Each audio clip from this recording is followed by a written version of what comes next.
Bab 405. Tangan Neraka Darah. Izinkan aku memperkenalkan diri. Namaku Hansen. Berasal dari Liga Pembunuh Dewa. Pria itu meletakkan topi Chaplin putih di depan dadanya. Memperkenalkan dirinya dengan sopan. Jika ia tidak menyebutkan nama organisasinya, orang lain akan mengira ia adalah seorang bangsawan dari bagian barat. Di luar ada beberapa bawahan kalian yang tidak patuh. Jadi aku mengantar mereka ke surga. Tolong jangan salahkan aku. Hansen lanjut berujar. Sekalipun membunuh beberapa pembunuh di Shadow Pavilion, apa yang keluar dari mulutnya tetap terdengar sangat santai. Apalagi melihat setelan tusido di tubuhnya. Sangat putih dan tidak melihat setetes noda darah pun. Dapat disimpulkan ketika ia membunuh orang, ia sama sekali tidak mengeluarkan tenaga. Orang ini sangat kuat. Sepertinya adalah orang alam dewa.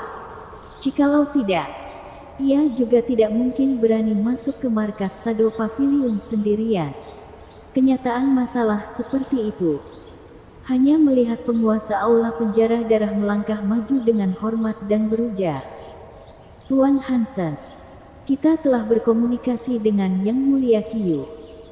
Sepertinya Yang Mulia Qiyu tidak setuju bergabung dengan aliansi bela diri." Penguasa Raja Dunia Bawah dan penguasa Yasha juga mengikuti dari belakang dan berjalan menghampiri Hansen. Terlihat jelas, mereka mengenal Hansen sebelumnya. Iyakah? Mendengar kata-kata penguasa aula penjara darah, mata Hansen sedikit berkedip. Ia tersenyum dan berujar, "Yang Mulia Qiyu, apakah kamu bisa memberiku satu alasan mengapa tidak ingin bergabung dengan aliansi bela diri?" "Karena aku tidak ingin menjadi anjing. Terutama menjadi anjing orang Amerika." Mimik wajah Yuda Qiyu berubah sangat tidak enak dipandang dan berujar, "Tiga penguasa akan bergabung dengan Liga Pembunuh Dewa adalah sesuatu yang ia duga sejak lama." Percakapan mereka sebelumnya sama sekali bukan membahas, melainkan menegur. Menegur Yuda Qiyu untuk sama seperti mereka. Menjadi salah satu anggota Liga Pembunuh Dewa juga. Yuda Qiyu mengingat dirinya adalah penduduk asli negara Long. Dan tidak ingin melakukan hal rendah seperti ini. Penguasa aula penjara darah menggelengkan kepalanya dan berujar, "Yuda Qiyu, kamu terlalu bodoh. Seperti kata pepatah, lebih baik hidup daripada mati. Mengapa kamu tidak mengerti maksud ini?" Sekarang ia bahkan malas menyebut panggilan Yang Mulia, dan langsung memanggil nama asli Yuda Qiyu. Ini juga menjelaskan tiga penguasa ini sudah lama melakukan keputusan untuk terpecah belah dengan Shadow Pavilion. Penguasa aula Raja Dunia Bawah menghela napas dan berujar, "Yuda Qiyu, mengapa kamu seperti ini? Sekalipun sekarang kamu teguh dengan pikiranmu sendiri, kepada siapa kamu dapat menunjukkannya? Setelah kamu meninggal dunia, apakah orang-orang negara Long akan mengingatmu?" Penguasa aula Yasha menambahkan dengan suara lembutnya, "Yang Mulia Qiyu, jangan lupa pada akhir kamu hanyalah buronan tingkat SSS dari aliansi bela diri negara Long." Konyol. Menghadapi teguran dari tiga penguasa ini, Yuda Qiyu justru tersenyum sinis dan berujar, "Apa yang aku lakukan bukan untuk menunjukkan kepada siapapun. Aku hanya melakukan sesuatu yang benar saja. Melakukan sesuatu yang benar." Yang Mulia Qiyu berujar dengan baik. Suara Louis Lu tiba-tiba terdengar dari sudut ruangan, seperti mengaguminya. Penguasa Shadow Pavilion memang benar memberinya kejutan besar. Sangat sulit membayangkan pemimpin organisasi pembunuh akan melontarkan kata-kata "aku hanya melakukan sesuatu yang benar saja." Jauh lebih baik daripada orang-orang munafik yang mengenakan jubah keadilan, justru melakukan perbuatan jahat. Yuda Qiyu melirik ke arah Louis Lu dan tidak bisa melontarkan apapun. Kondisi masalah sudah berubah seperti apa sekarang? Bocah ini ternyata masih punya waktu luang menyanjung dirinya. Apakah tidak bisa melihat betapa tegangnya situasi sekarang? Yudakyu mengerutkan kening dan berpikir sejenak. Tiba-tiba menoleh dan berujar kepada Louis Lu. Sobat Lu, awalnya kamu mengupin rahasia Shadow Pavilion. Aku akan membunuhmu. Tapi sekarang, kamu cari kesempatan dan pergilah. 3 penguasa terpecah belah dengan Shadow Pavilion. Yudakyu tahu dengan jelas mereka tidak akan membiarkannya pergi dengan mudah nanti. Oleh karena itu rahasia apapun tidak lagi penting.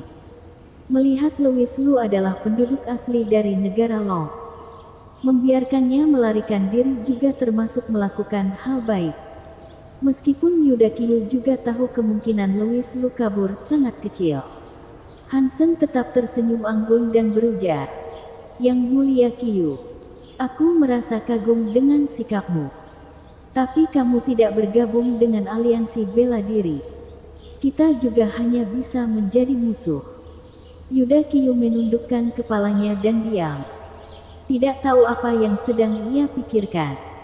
Beberapa saat kemudian, tiba-tiba ia menoleh dan berteriak pada Louis Lu, "Pergi."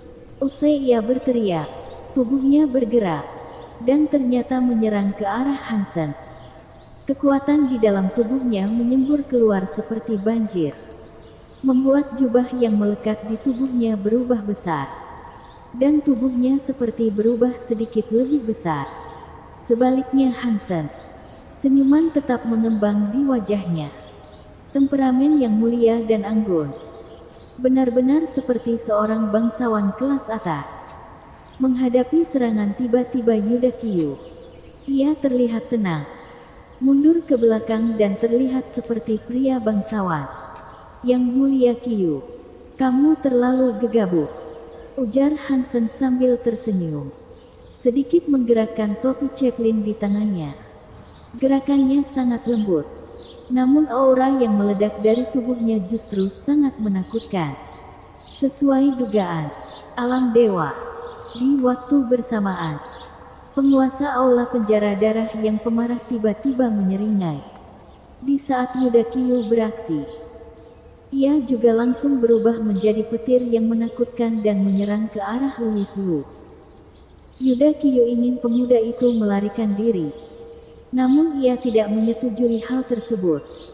Juga termasuk menunjukkan rasa setia dirinya kepada Hansen. Tangan neraka darah. Begitu penguasa aula penjara darah beraksi, langsung mengeluarkan triknya. Di bawah kekuatan dalam tubuh, telapak tangan kanannya seperti besi panas membara, dan sekujur tubuhnya mengeluarkan warna merah cerah. Tamparan ia menepuk ke arah dada Louis Lu. Louis Lu tidak menghindar. Setidaknya di pandangan penguasa aula penjara darah, Louis Lu adalah tidak menghindar. Oleh karena itu serangan tangannya tercetak kuat di dada Louis Lu. Hong Long. Kekuatan berwarna merah darah keluar melalui telapak tangannya. Penguasa aula penjara darah semakin menyeringai. Tangan neraka darahnya. Sekalipun alam supreme, hati juga akan berubah hancur mengenai serangannya. Membunuh Louis Lu benar-benar sangat mudah. Penguasa aula penjara darah tengah berpikir seperti itu, dan telapak tangannya sudah menekan di tubuh Louis Lu. Namun selanjutnya ia justru mematung sejenak. Tidak ada apa-apa. Bersambung.